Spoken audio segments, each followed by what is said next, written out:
Conférence, je change ma vie par le pouvoir d'attraction de ma pensée. Bonjour, je me permets de me présenter, je m'appelle Jean-Michel Homo, j'ai exercé l'activité de coach en pensée positive et également de magnétiseur à Mazamet dans le département du Tarn pendant un grand nombre d'années et auparavant dans d'autres régions. Un coach en pensée positive, cela signifie tout simplement aider une personne à atteindre ses objectifs par le biais des techniques de pensée positive. Magnétiseur, cela consiste en des soins énergétiques par imposition des mains. Lors de cette conférence, je n'aborderai pas le sujet du pouvoir d'attraction de la pensée sous l'angle de la physique quantique, ni sous l'angle de la psychologie positive, mais sous l'angle du spiritualisme. Le pouvoir d'attraction, je l'ai découvert il y a maintenant quelques décennies, à l'âge de 6 ans environ. Ce jour-là, j'accompagnais mon grand-père chez le coiffeur. Nous devions nous faire couper les cheveux, l'un après l'autre, et comme mon grand-père passa en premier, le coiffeur, gentiment, pour m'aider à patienter, me prête un aimant. Je n'avais encore jamais vu une chose pareille. Je m'amusais à tirer toute une file d'épingles derrière l'aimant, et je les soulevais, même au-dessus de la tablette. J'étais émerveillé. C'était vraiment magique pour moi. Cela m'a tellement stupéfait que cela est resté gravé dans mes mémoires, ainsi je m'en souviens comme si c'était hier. Ce qui me surprit beaucoup, c'est qu'une épingle seule ne pouvait attirer vers elle aucune autre épingle. Par contre, dès qu'une épingle était en contact avec l'aimant, elle pouvait attirer d'autres épingles à son extrémité. En fin de compte, je venais de prendre conscience du mystérieux pouvoir de l'attraction. Par analogie, cette expérience résume l'essentiel du pouvoir d'attraction de la pensée. L'aimant, c'est la source divine, que l'on peut nommer différemment selon ses croyances personnelles. Peu importe, le fonctionnement est le même. Les épingles, c'est nous autres qui cherchons à évoluer en ce monde. Plus nous sommes connectés à la source, plus notre magnétisme personnel sera grand, plus le pouvoir d'attraction de notre pensée sera puissant, et plus nous aurons un impact sur notre environnement. Cependant, l'analogie s'arrête là, car notre pensée possède toujours un pouvoir d'attraction, même si ce pouvoir est beaucoup plus puissant lorsque nous sommes reliés à la source. Ces pouvoirs d'influence de notre pensée, je n'allais commencer à m'en rendre compte qu'un peu plus de 10 ans après. En même temps que je découvris mes facultés de magnétisme, je devins insatiable au point de vue lecture. Ainsi, je lus un livre de Paul Clément Jagot aux éditions d'Angle, L'influence à distance. J'essayais, selon les conseils de l'auteur, de transmettre des messages télépathiques à un ami. Les expériences se révélèrent tellement probantes que j'en devins à jamais convaincu du pouvoir d'influence de notre pensée consciente ou inconsciente. Durant la même période, je trouvais par hasard, je devrais plutôt dire je m'attirais, l'ouvrage d'Emmett Fox, Le pouvoir par la pensée constructive, aux éditions Astra à l'époque, aux éditions Bussière à l'heure actuelle. Si je le trouvais très intéressant, malheureusement, je n'en compris pas toutes les subtilités. Ce n'est que 14 ans plus tard, en 1984, lors d'une période particulièrement difficile de mon existence, où j'étais obligé de trouver un emploi de toute urgence, et qu'après 150 démarches infructueuses, je commençais à désespérer, je ressortis l'ouvrage d'Emmett Fox du fond d'un tiroir. Je pratiquais alors la cure mentale de 7 jours, qui consiste à s'efforcer à n'entretenir en son mental que des pensées positives durant une semaine complète.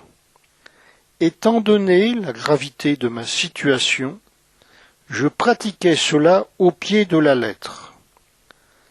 Quelques jours après cette fameuse cure, je reçus une communication téléphonique de la part de l'une de mes anciennes 150 démarches, à laquelle je ne pensais même plus. Le candidat retenu ayant fait faux bond au dernier moment, je fus aussitôt pris, là encore, d'une sensation identique à l'expérience de l'aimant chez le coiffeur, que je pourrais résumer ainsi: « Oh, c'est magique, merci mon Dieu ». À partir de ce moment, j'étudiai à fond tous les ouvrages de pensée positive et de visualisation créatrice que je pouvais me procurer. Les livres de Joseph Murphy, de Jacques Addicton, de Georges Barbarin, de Marcel Auclair, puis Shakti Gawain, Louise Hay, etc. Tout cela pour aboutir dans un premier temps à ce que je fonde en Normandie une association de pensée positive, la pensée positive au service de la vie, qui allait être très active entre 1988 et 1997, mais cessa ses activités suite à mon changement de région. Au cours de cette période très active, je pus vérifier très régulièrement la réalité du pouvoir d'attraction de notre pensée. Pouvoir que l'on peut aussi bien utiliser à notre avantage ou à notre désavantage. Ça marche dans les deux sens. J'ai constaté également un bon nombre de fois qu'en utilisant ce pouvoir judicieusement, nous pouvions changer notre vie positivement et attirer à nous les bonnes choses de la vie. Qu'est-ce que la pensée positive? Principe de base. Premièrement, la pensée positive repose sur le principe suivant: la pensée est un acte, une force agissante. C'est ce qu'enseignent les yogis et les différents maîtres spirituels depuis des millénaires. Deuxièmement, toute pensée bonne ou mauvaise produit immanquablement des effets. C'est ce que l'on appelle le pouvoir d'attraction de la pensée. Effets sur nous-mêmes, par exemple psychosomatiques, ou sur autrui, influence télépathique. Des effets sont constatés également sur les animaux, les végétaux, les métaux, les appareillages électroniques. Troisièmement, une pensée destructrice, négative, produit des effets négatifs sur nous-mêmes et sur autrui. Une pensée positive, constructive, aimante, produit des effets positifs sur nous-mêmes et sur autrui. Comment utiliser ce pouvoir à bon escient? Il suffit de comprendre comment cela fonctionne, et puis de mettre en pratique les résultats suivants. Nous sommes au moins constitués de 3 personnages. Le conscient, qui correspond à notre état de veille habituel, le subconscient que nous pourrions comparer à un ordinateur ou bien à un serviteur fidèle qui suit aveuglément les ordres de nos pensées émises, volontairement ou involontairement. Le surconscient, qui est la partie de nous-mêmes en contact avec la source divine, cette partie de nous, on l'appelle souvent le moi supérieur. En fait, nous pourrions résumer tout cela par un schéma simplifié. Notre conscient est un miroir tournant. Nous pouvons l'orienter vers où nous voulons. L'énergie positive de notre surconscient et au-delà l'énergie divine, ou bien vers l'entendement collectif, essentiellement négatif, ou bien encore certains programmes négatifs hérités de notre éducation, de nos peurs, de nos rancunes, etc. En bref, nous aurions intérêt à orienter le miroir vers le surconscient, puis ensuite renvoyer l'énergie positive en un ordre précis vers le subconscient qui fera le travail.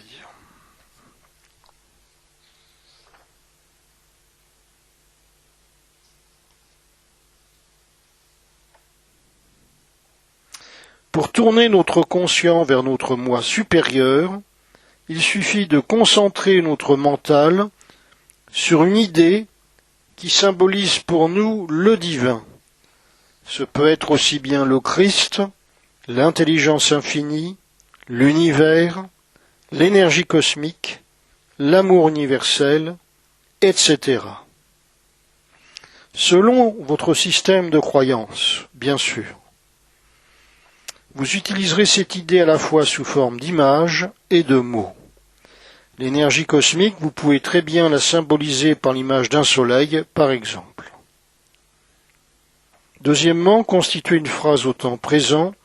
Cette affirmation qui vient de l'expression rendre ferme doit être dite au temps présent, car sur le plan spirituel, votre objectif est déjà réalisé.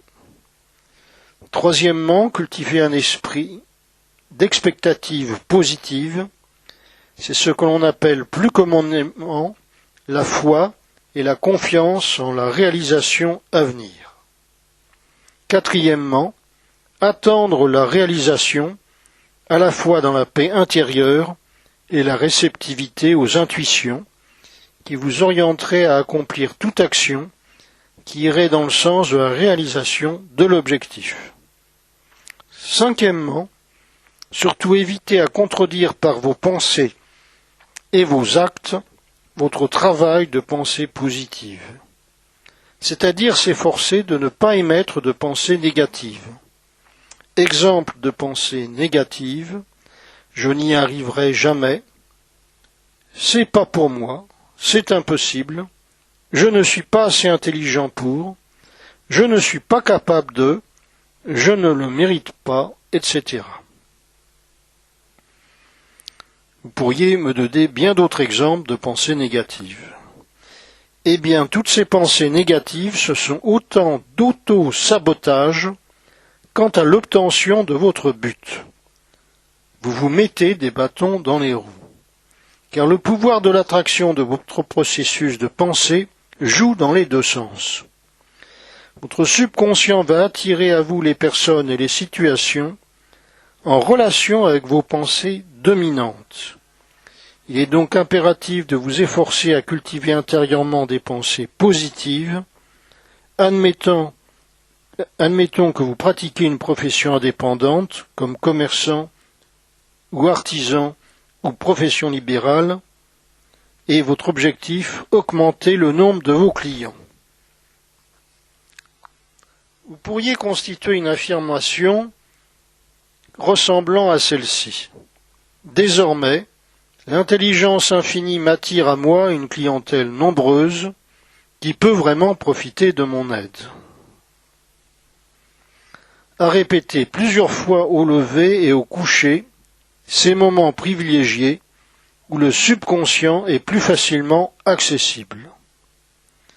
Pour qu'une affirmation vous permette d'atteindre votre objectif, ou tout du moins s'incruste dans les profondeurs de votre subconscient, on considère qu'il faut au minimum en général 3 semaines. Quant aux visualisations associées, nous allons faire un petit exercice pratique avec ce même exemple. Vous vous placez donc dans une position confortable, favorable à la détente, à la visualisation. Vous détendez le bras droit, la jambe droite, la jambe gauche, le bras gauche, les épaules et le cou détendu. Vous détendez les muscles du visage, les muscles des mâchoires, les joues, les muscles autour des yeux, le front, tout le visage. Tout le visage détendu, tout le corps détendu. Maintenant, vous imaginez la scène suivante. Vous êtes sur votre lieu de travail. C'est le début de votre session d'activité. Les premiers clients ne sont pas encore arrivés. Vous vous sentez vraiment très bien, en bonne forme physique et morale. Vous recevez un bon nombre de communications téléphoniques et de courriers de demande de rendez-vous. Aussi, vous éprouvez beaucoup de satisfaction intérieure en pensant que l'argent rentre à flot. Entendons-nous bien, il ne s'agit pas uniquement de visualiser, de répéter intérieurement, mais aussi de ressentir. Vous vous répétez plusieurs fois intérieurement, désormais, l'intelligence infinie attire à moi une clientèle nombreuse qui peut vraiment profiter de mon aide. Désormais, l'intelligence infinie attire à moi une clientèle nombreuse qui peut vraiment profiter de mon aide. Vous voyez ensuite accomplissant votre travail avec vos clients, se passe très bien. C'est merveilleux. Puis, vous vous voyez en fin de session d'activité. Vous avez travaillé dans la détente et beaucoup d'enthousiasme. Votre tiroir est plein de chèques et billets. Vous vous sentez bien et joyeux, plein de gratitude envers l'intelligence infinie.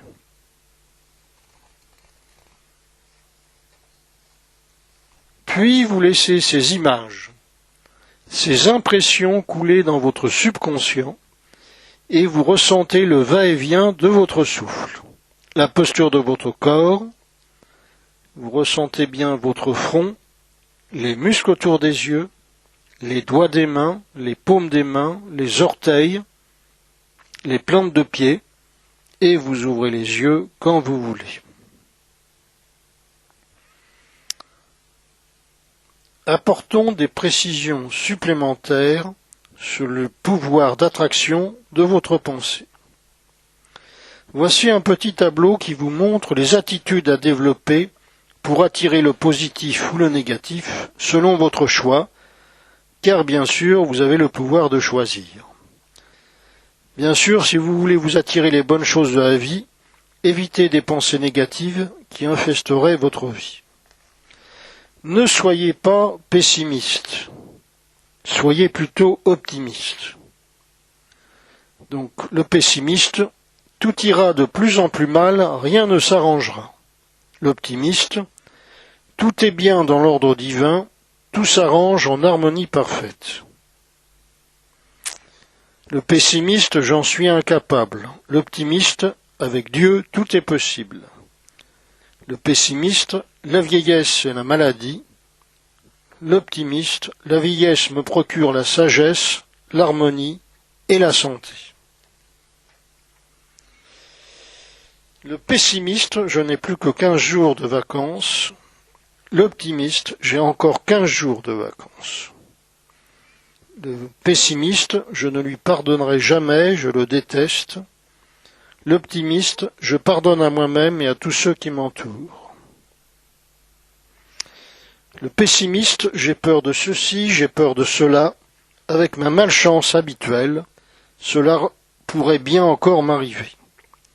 L'optimiste, je me confie aux forces supérieures, je suis divinement protégé.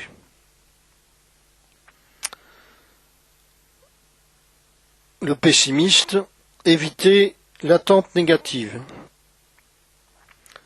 Tiens, vous ne vous êtes jamais encore cassé un membre. L'optimiste, je m'ouvre à la plénitude de la vie qui est joie parfaite, santé, abondance. N'éduquez pas vos enfants négativement, ne leur dites pas « il est laid de mentir », dites-leur plutôt « il est beau de dire la vérité ».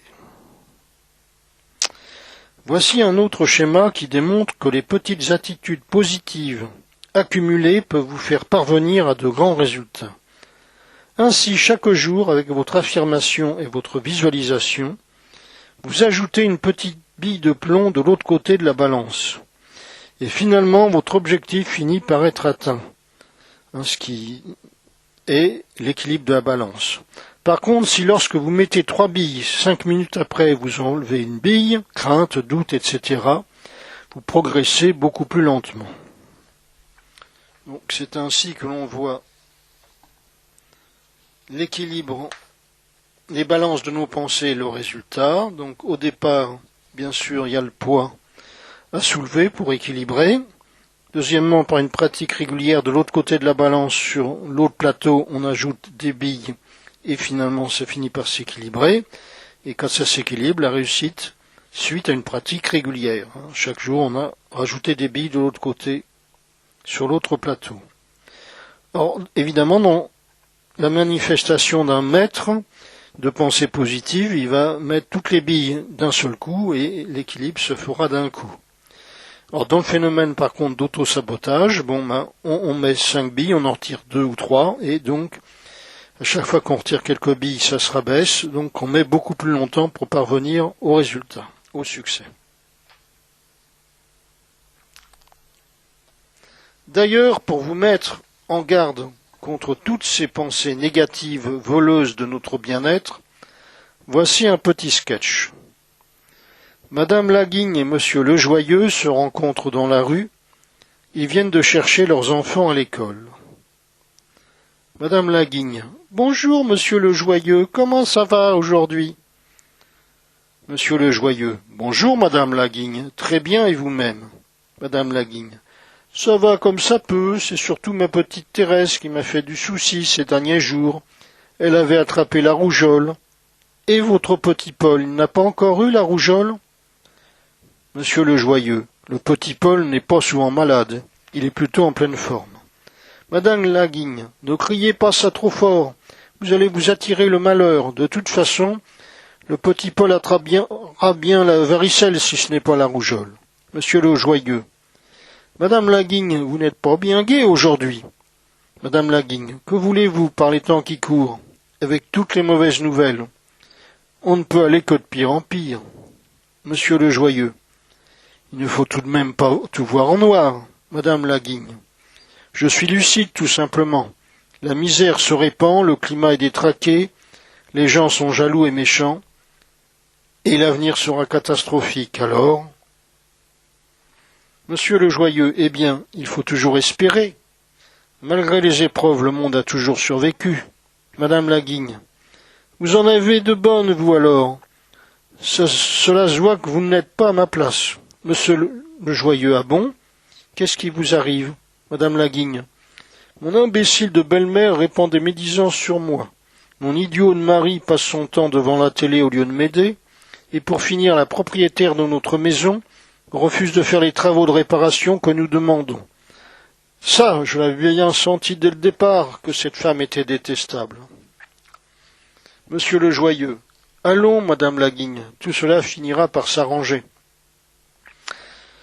Madame Laguigne, ce qu'il y a d'ennuyé avec vous, Monsieur Lejoyeux, c'est comme à vous, il n'arrive pas d'ennui, vous ne pouvez pas vous rendre compte. Monsieur Lejoyeux, vous savez, Madame Laguigne, il m'arrive aussi d'avoir des ennuis, mais je les surmonte. Madame Laguigne, taratata, vous êtes né sous une bonne étoile, et moi j'ai tiré le mauvais numéro. Au revoir, Monsieur Lejoyeux, et à bientôt si Dieu le veut.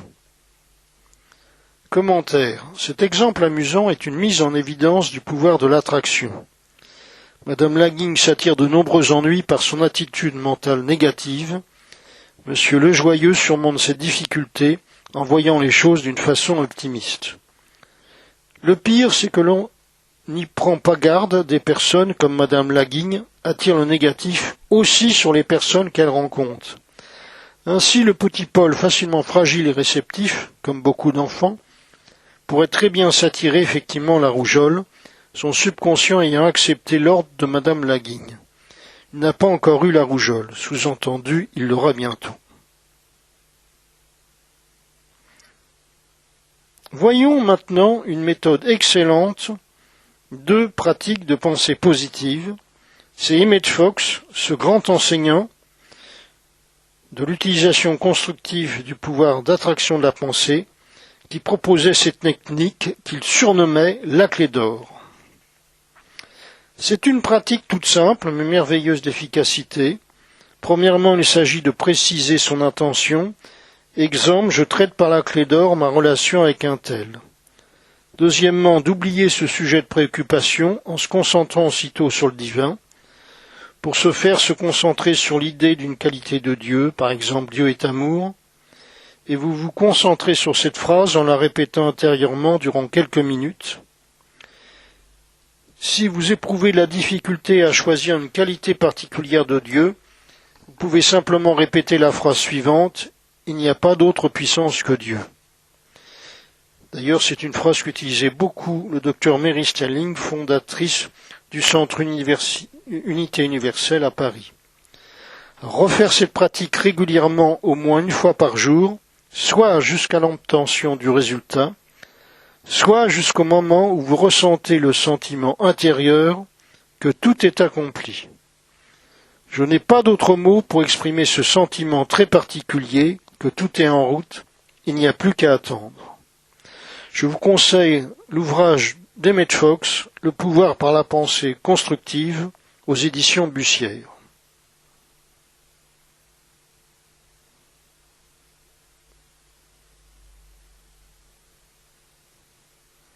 Il est très important et indispensable de ne plus penser à votre sujet de préoccupation. Sinon, vous refusez de lâcher le ballon et le message ne parvient pas au divin. L'expression lâcher le ballon est une image beaucoup employée par l'experte en loi de l'attraction Marcella Delafaye. Elle établit le parallèle entre un ballon gonflé à l'hélium auquel on aurait attaché un message à destination de quelqu'un d'autre. En se préoccupant toujours du problème, c'est comme si l'on refusait de lâcher la ficelle du ballon et le message ne peut pas parvenir à son destinataire. Apportons maintenant des précisions supplémentaires sur les mécanismes du pouvoir d'attraction de la pensée. Nous attirons à nous les situations et relations en concordance vibratoire avec nos formes pensées. Les formes pensées sont de petits nuages colorés énergétiques qui persistent dans l'éther en périphérie de notre aura. Ces formes pensées sont constituées par nos pensées habituelles, dont l'énergie s'agrège autour de notre aura. Donc, un exemple de forme pensée positive, vous voyez ce schéma, il y a très belle couleur de forme pensée autour de l'aura. Alors, un exemple de forme pensée négative, là, on voit que les formes ont des couleurs beaucoup moins belles.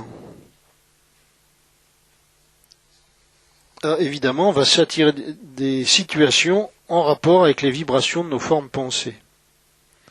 Donc si nos formes pensées sont belles, positives, on s'attire des situations et des individus positifs. Si nos formes pensées sont laides, négatives, eh bien, on s'attire des personnes et des situations négatives.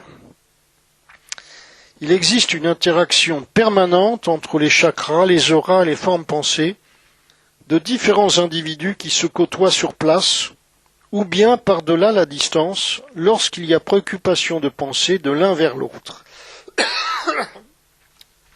Donc on voit bien sur ce schéma.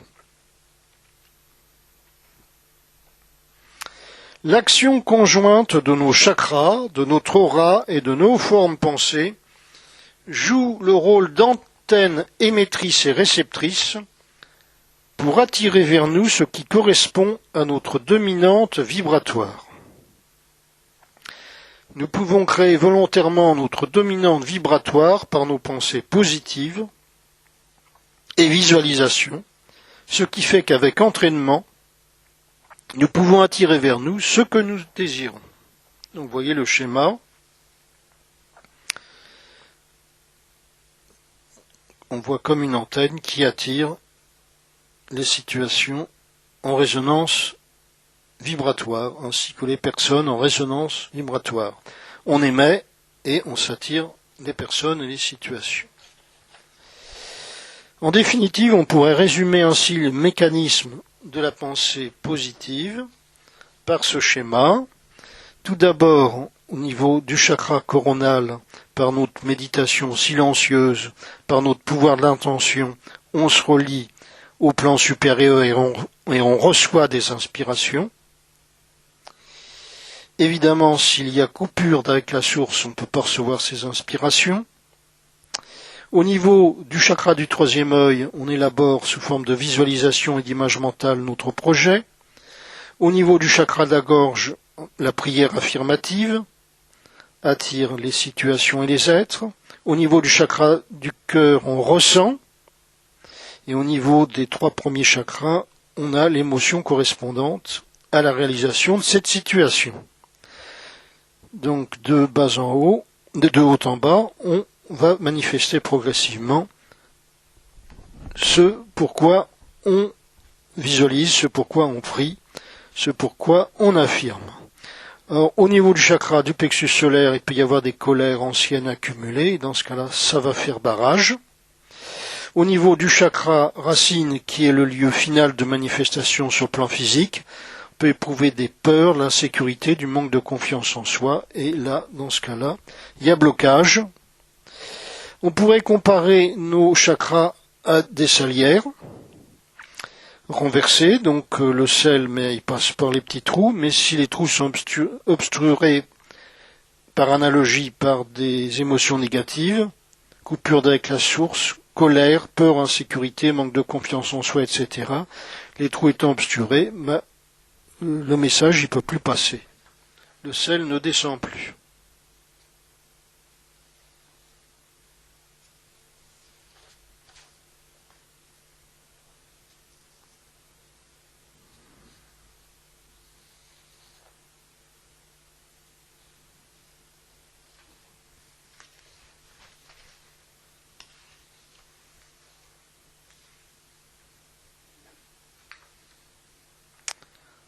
Alors, conclusion, avant de préciser quelques points. Le grand médecin et maître de yoga de Rishikesh en Inde, Swami Sivananda, disait « Semez une pensée, vous récolterez une action.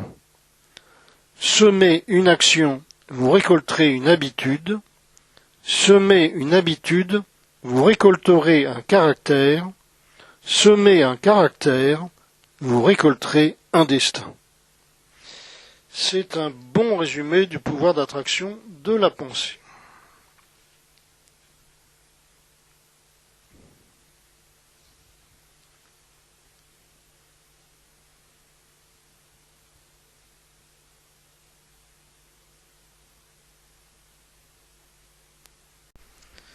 Maintenant, nous allons répondre à quelques questions concernant le pouvoir d'attraction de la pensée et la pensée positive.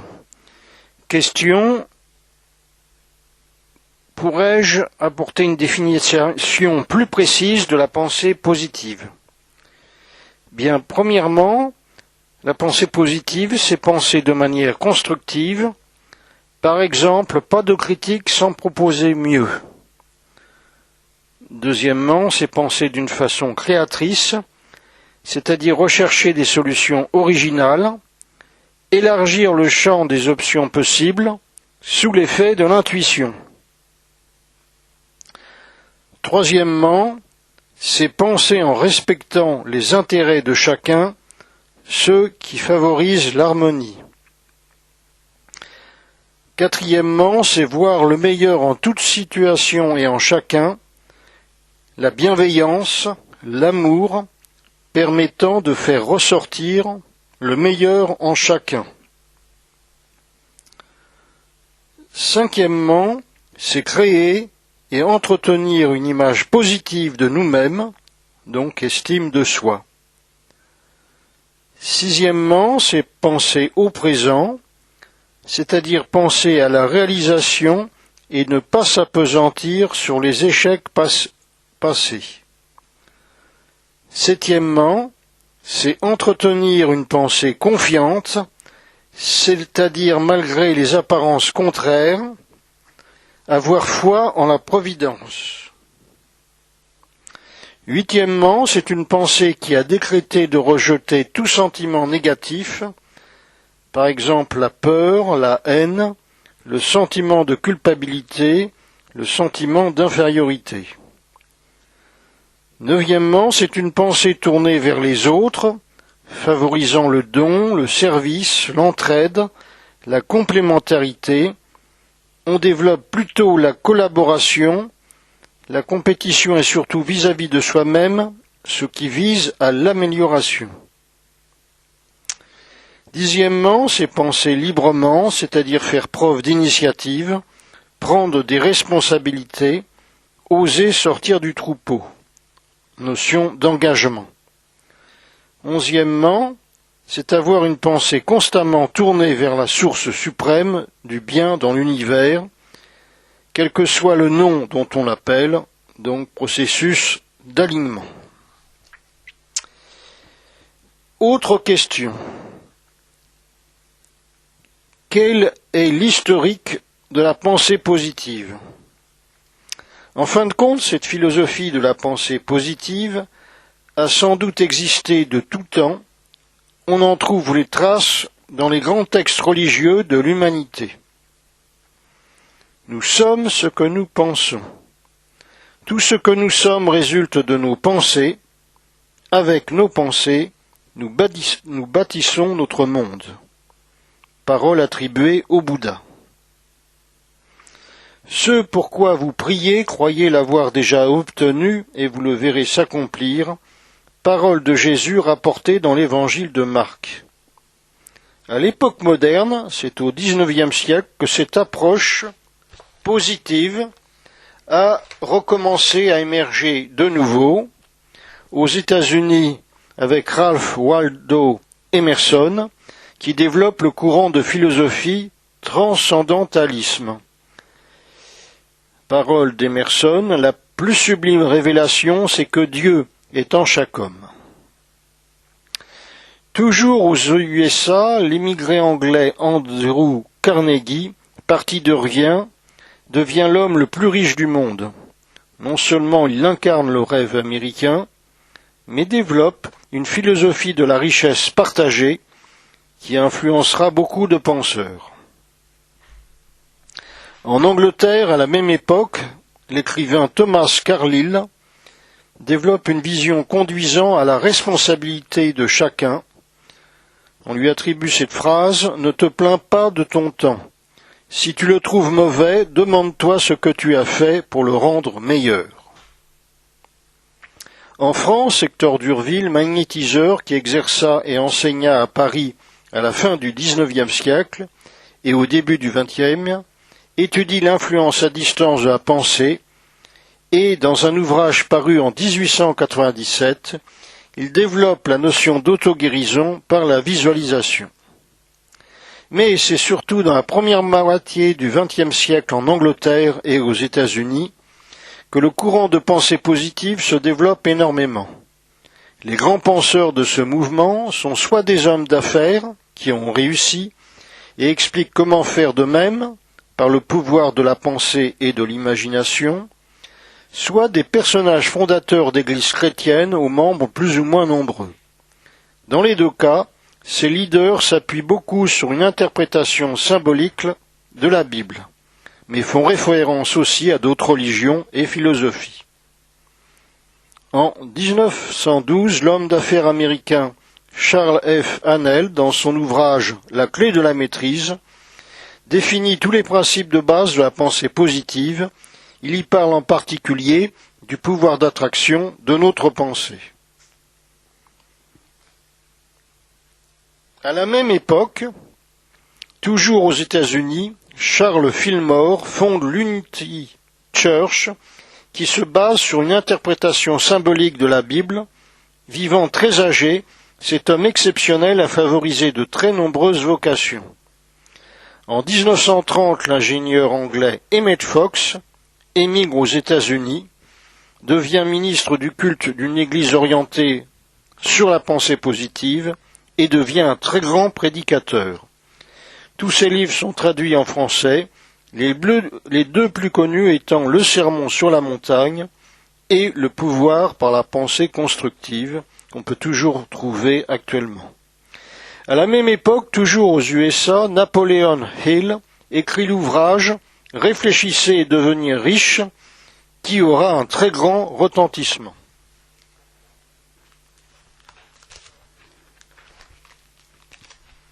En France, à partir de 1936, l'écrivain et journaliste Georges Barbarin s'ouvre à la notion de pensée positive et écrit de nombreux ouvrages sur le sujet jusqu'à sa mort en 1965. Tous ces ouvrages sont encore disponibles. Dans les années 1950, Marcelle Auclair, femme écrivain et journaliste, cofondatrice de la revue Marie-Claire, écrit deux ouvrages fondamentaux de pensée positive, réunis désormais en un seul ouvrage, Le Livre du Bonheur, aux éditions du Seuil. Cette journaliste aura un rôle très important dans la vulgarisation de la pensée positive, car à chaque numéro de la revue Marie-Claire, elle y mettait un chapitre sur la pensée positive. À Paris, en 1946, le docteur Mary Sterling fonde le centre Unité Universelle, qui édite depuis cette époque une revue de pensée positive et organise des réunions d'enseignement. Le docteur Mary Sterling a traduit des dizaines d'ouvrages américains de pensée positive en français. En particulier, elle a traduit en français à peu près tous les ouvrages du docteur Joseph Murphy. Le docteur Joseph Murphy, qui avait émigré aux USA, a écrit une trentaine de livres sur la pensée positive. Il a été l'écrivain le plus mondialement célèbre dans ce domaine jusqu'à présent. La plupart de ses livres sont toujours disponibles en français. Le docteur Joseph Murphy a fait des conférences et émissions radio jusqu'à son décès en 1985. En 1960, l'Américain José Silva développe sa méthode de développement par visualisation et relaxation alpha. Dans les années 1970, le Français Christian Godefroy, s'inspirant largement des travaux de Silva, développe ses séminaires de dynamique mentale, créant sa propre maison d'édition. Il permet la traduction en français de nombreux livres de développement personnel. À partir des années 1980, une nouvelle vague de penseurs et écrivains se sont consacrés à la pensée positive, dont Louise Hay, qui a écrit « Vous pouvez guérir votre vie » en 1984. Et elle crée sa propre maison d'édition. À la même époque, Shakti Gawain écrit « Technique de visualisation créatrice ». Le courant New Age se développe. À partir des années 1990, Esther et Jerry Hicks transmettent les enseignements sur la loi d'attraction. Certains de leurs livres et CD sont traduits en français et sont très intéressants. Plus récemment, en 2007, Rhonda Byrne réalise le film Le Secret sur le pouvoir d'attraction de la pensée. L'impact de ce film a été considérable. Il est à souhaiter qu'enfin, le mur opaque entretenu par un système matérialiste, donc mur opaque autour de la pensée positive, cède pour le plus grand bien de l'humanité. Car jusqu'à présent, malgré les efforts incessants des grands penseurs positifs depuis 120 ans, ce courant de pensée est resté presque inconnu du grand public.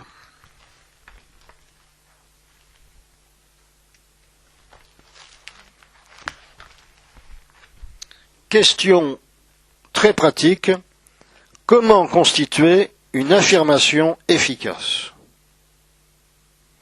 Ce processus de pensée positive, vous pourrez l'utiliser d'une part pour vous programmer une vie positive, épanouissante en général, d'autre part pour pouvoir atteindre des objectifs précis. Premièrement, l'affirmation est toujours constituée au temps présent. Ceci est à rapprocher des paroles de Jésus rapportées par saint Marc 11, 24. Tout ce que vous demandez en priant, croyez déjà l'avoir obtenu et vous le verrez s'accomplir.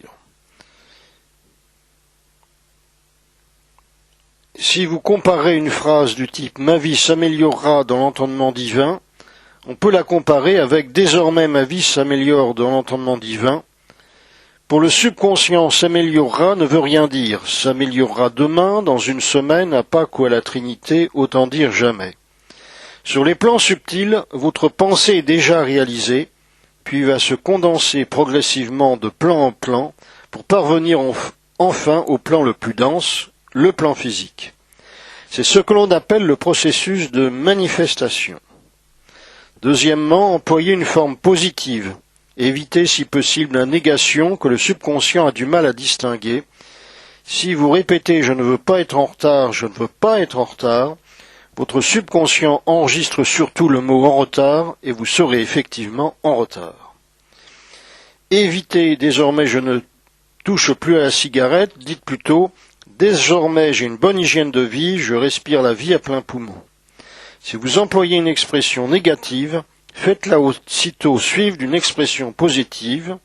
Exemple, désormais je dis non à la cigarette et j'ai une bonne hygiène de vie, je respire la vie à plein poumon. Troisièmement, on emploie des adverbes ou des formes adverbiales qui vont renforcer la puissance de l'affirmation. Exemple, désormais, maintenant, dorénavant, il en est ainsi, telle est la volonté divine. Donc, je vous invite à réfléchir sur votre objectif et à constituer la phrase. Quatrièmement, on se met au diapason du superconscient. Selon ses propres conceptions, bien sûr, on invoque Dieu, la nature, l'univers, la cause première, l'énergie cosmique, le principe universel, le divin, la lumière intérieure, le Christ, etc. Exemple, l'entretien avec mon patron s'effectue dans l'harmonie divine, la compréhension parfaite et la vérité spirituelle. On n'utilise pas systématiquement, mais souvent des phrases garde-fous. Exemple, dans l'harmonie du bien, dans l'ordre divin, cela ou mieux encore, en parfaite harmonie. Ces phrases sont bien utiles dans bien des situations. L'intelligence infinie me guide vers telle profession, ou mieux encore. Maintenant, l'abondance divine me procure 20 000 euros, ou mieux encore. Ah oui, pourquoi se limiter?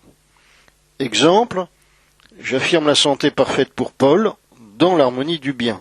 Ça concerne une autre personne, donc travailler sur tous les garde-fous dans ce cas-là. Donc vous voyez que les affirmations sont constituées de 4 ou 5 nécessités, temps présent, une forme positive, renforcée par des adverbes ou une forme adverbiale.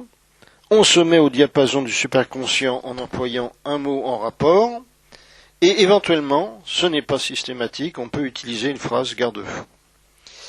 Eh bien, je vous souhaite un très bon entraînement de pensée positive, afin que le pouvoir d'attraction de votre pensée vous attire le meilleur. Au revoir et à bientôt.